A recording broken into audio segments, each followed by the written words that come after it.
Erika Donalds has had a career in several parts.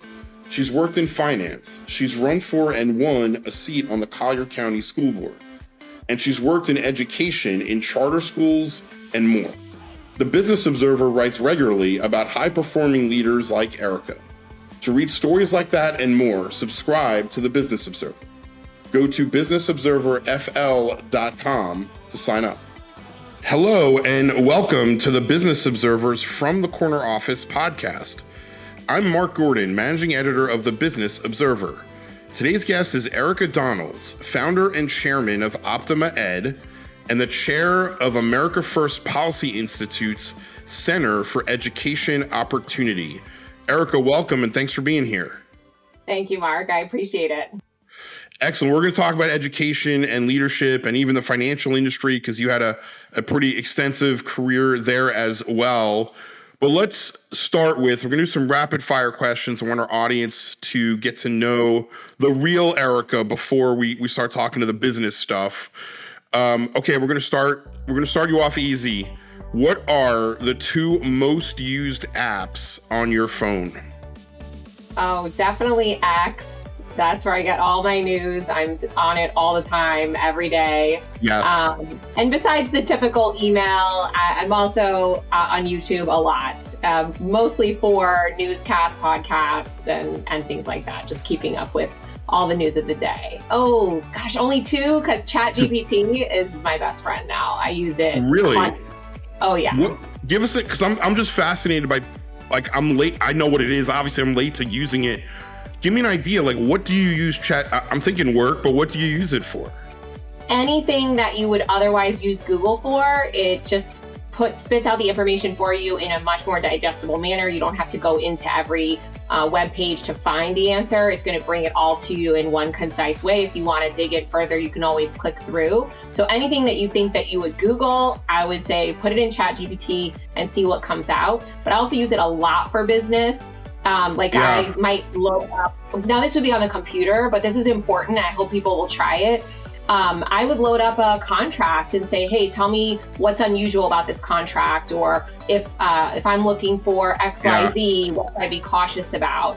And so it just helps to digest things a little bit easier, summarize this article for me and stick in a link. And because it knows me and it kind of has memorized my previous searches and who I am, it'll give me the relevant information for Erika Donalds. So it's definitely worth a try. And absolutely, once you start using it, it will be one of your most used apps. Interesting. All right. It's on my list. Okay. We're going to switch gears a little bit. What is one food or drink? We asked this before and they said, well, can it be a drink?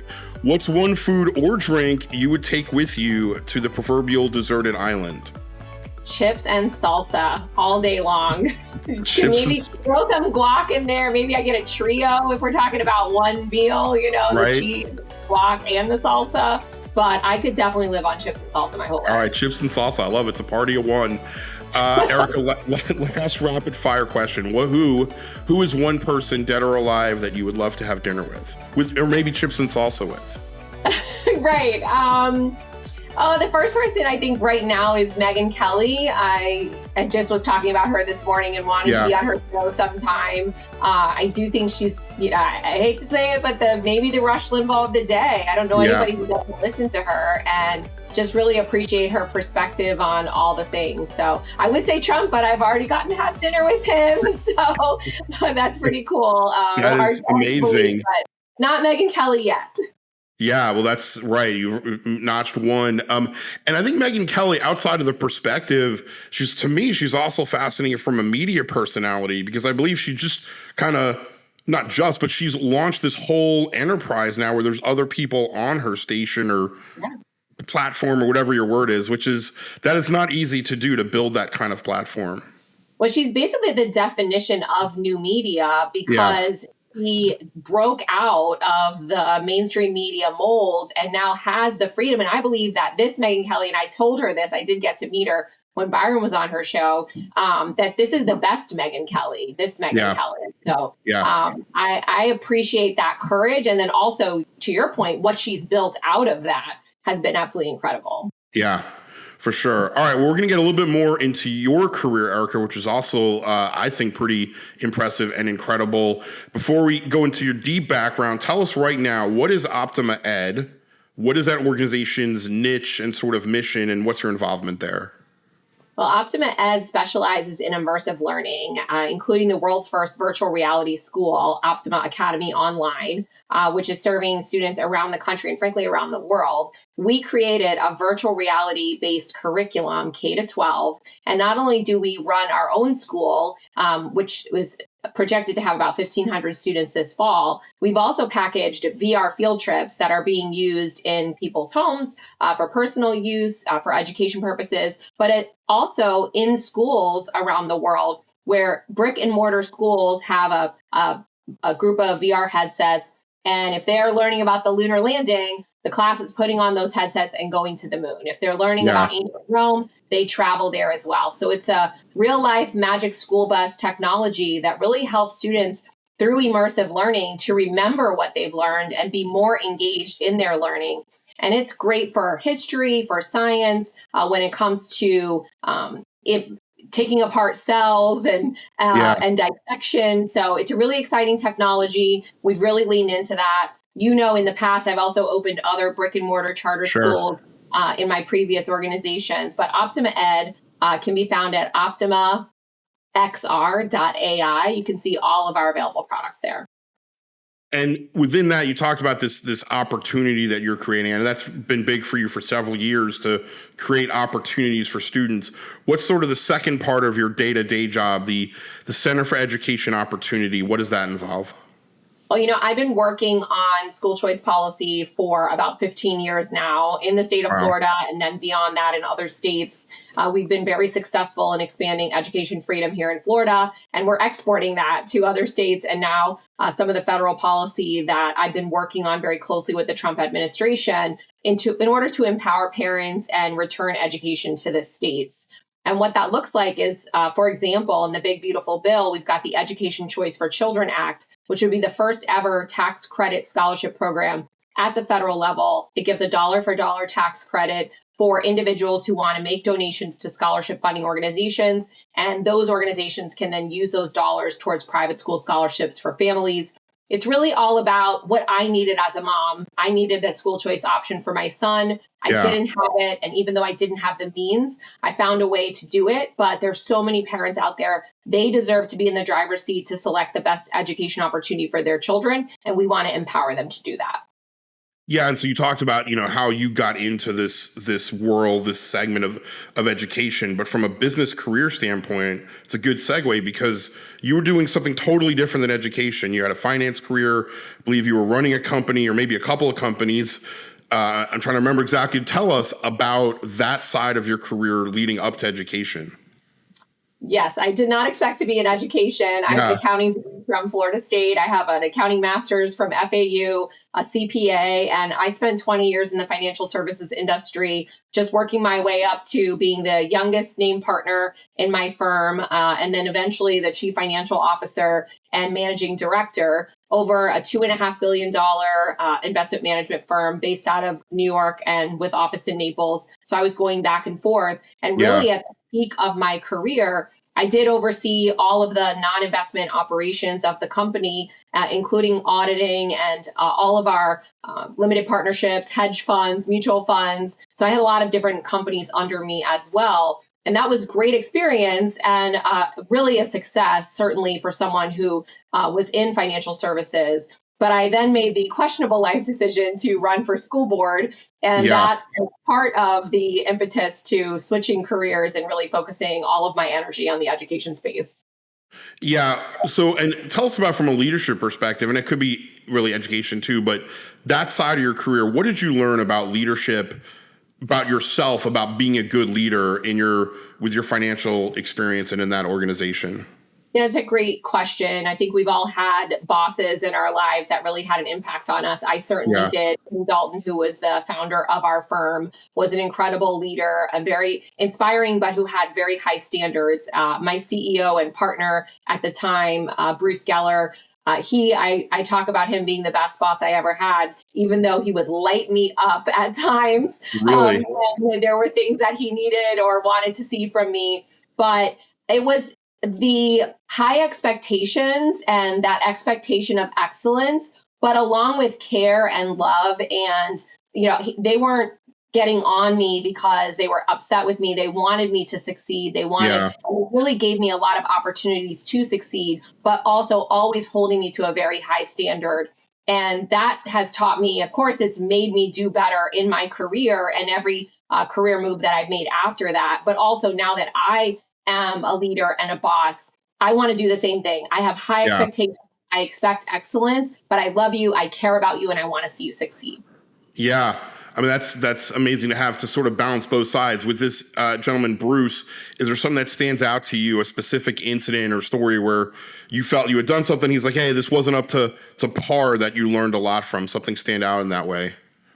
Yeah, I mean, you make a lot of mistakes over a 20-year Yeah. career. And I just remember when a mistake would happen, he might call me up or send me an email or whatever. We would meet about it. And he would point it out very, very directly. Listen, this is the mistake. Here it is right here. He would be very plain about the mistake that I made. He would give me an opportunity to explain why did you make that mistake? But then he would also expect immediately after that for me to say, okay, yes, here's why it happened. Here's what I'm going to do to make sure it doesn't happen again. And that was always, with every mistake, that was the conversation that we always had. Why did it happen? What are you going to do to make sure that it doesn't happen again? And then that was the end of it. It wasn't, Yeah. a beating down, but it was making sure that I understood the mistake and everything about it, why and how it happens, but that I had a plan in place that was going to make sure that it didn't happen again. And he was always very supportive moving forward. Now, he expected that I would not make that mistake again. Yes. And I Right. didn't, because I always had a plan going forward on how to ensure that it didn't happen again. Yeah, and so you mentioned this too, but expand upon that if you can. As a leader now in the education space, how have you incorporated that into your leadership approach? How have you incorporated Yeah. that into what you do? I actually think it's a lot more difficult in the education space. And that's what I Really? had to learn coming into education, which is a completely different industry than financial services. In financial services, everyone kind of understands there are high expectations. It's a competitive environment. It's capitalism gone wild. Yeah. And so you understand that you're going to be measured according to certain metrics. I mean, in an investment firm, either you get the returns or you don't. There's no two ways about it. But in education, it's a softer environment. And over Yeah. many years, what I observe is that there are metrics of success in education, but there are so many excuses and so many people are blamed for the failures that occur. It's very difficult to get people to take responsibility for the results that they have a direct impact on, because they just keep blaming other people. There's such a bureaucracy. Is it the Sure. bureaucracy's fault? It's the board's fault. It's politics' fault. And so in education, I feel like what we really need is a better accountability system. That's why I've advocated for more of a free market in education, which allows parents to be consumers and them to hold schools, educators, districts accountable through being able to vote with their feet, because it's the only way for people to ultimately take responsibility for their either success or failure and feel the brunt of that by students either being in their Yeah. schools or not. Otherwise, there's just no accountability in the education space. There's a lot of emotion around education instead of facts and data. And I'd really Yeah. like to turn the tables to make it more data based. Yeah, that's a really interesting dynamic that you position. I never thought of it that way. That there's the as you said, the nuts and bolts is financial. Is you either made money or you didn't, and there's more to it than that. But then there's the education, which is the softer side. That's an interesting way of thinking about it. So on leadership, you've hired people. Obviously, in education, you've worked with principals, and as a school board member, you were one of five school board members, right? Yeah. Who oversaw the school superintendent. As in that role, what do you look for in good leaders? What are some of the characteristics that stand out to you about good leadership? Certainly people who know how to take accountability and know what success looks like. One of the main things that I like to do with my employees, especially at the executive level, when you're talking about a superintendent, a principal, is to work with them to define what success looks like in a measurable way. It kind of goes back to how do we make this in where we end the year and we know whether we were successful or not. And I'm not trying to play gotcha games. Let's do that in the beginning of the year, decide what success is going to look like. But then I expect at the end of the year, we're going to measure against those particular elements that we've defined. And you're going to take responsibility if you were successful or not and not make excuses. And so that's a really important aspect of being a leader, is to anticipate what your goals are and then work towards those goals. And if you miss them, going back to the previous question, why did you miss them? How are you going to do better going forward? And not trying to blame other people for things that you have control over. So that's a really important aspect of leadership. But in education, you also need people that love kids. That love kids, that want to serve families, and that have a heart for this work. I don't think people get into education to make a lot of money. I certainly didn't. But you do it because you are on a mission to help students hopefully achieve academically and become great citizens, or you want to support teachers and educators in doing the work that they do, which is something that I'm very passionate about. So one, you need to know what success looks like. You need to know how to get there. You need to take responsibility for making those appropriate steps. But then also you definitely have to have a heart for the work because it's not easy. Yeah. Yeah. And so, within that, right, you've been in education, finance, we talked about that, and then you've run for elected office. The flip side of the wins, though, is the things that don't go your way, whether you're losing an election or losing a client or, not losing, but something just not happening the way that you expected it to. As a leader, Erika, how do you overcome those setbacks? And is there something that stands out in your mind that you learned a lot from, a setback that you learned a lot from? Sure. I definitely have had setbacks, especially in my second career, more so because I'm starting things from scratch, right? I started multiple schools from scratch in the middle of a pandemic, most of them. My first school opened in 2019. So the first year of our first school, we had COVID hit. We opened the second school in 2020, the third one in 2021, the fourth one in 2022, right? So during all of the chaos that ensued after COVID and then even hurricanes here in Southwest Florida, we were starting up multi-million-dollar businesses from scratch. And when you start a charter school, you go from 0 to 100 staff just like that. It's not like building a business where you hire one person and then two people and et cetera. And so I certainly learned a lot from those experiences. And there have been issues, between a board and I, or between a principal and I, where we didn't have an agreement and maybe we even decided to part ways. But I think the way you overcome those things is to look at the big picture. Every single one of these schools that I started is still open and thriving. Kids are learning, families' lives are being changed, communities are being changed. They're getting a great classical education. They're all on sound financial footing. It could be a disagreement here and there that, to me, I don't like to make any mistakes. So it's a disaster. But if you look at the big picture, we're making a huge difference, and people can criticize, but they've never done these things and they don't have the impact that we've had in building these schools and opening them and providing these options for families and these opportunities for kids. So if I just look at the big picture and look at what we've accomplished, all of those things are just bumps along the way. In the end, we've accomplished a lot of great things. Yeah, so good advice to keep focused on the goal, the end goal, right? Not the nitty-gritty type things. Yeah, you don't want to make mistakes. You want to make it right when you do. But it's like the stock market, right? You want to end up. You might have a little ups and downs, but just keep moving. Yeah. I like it.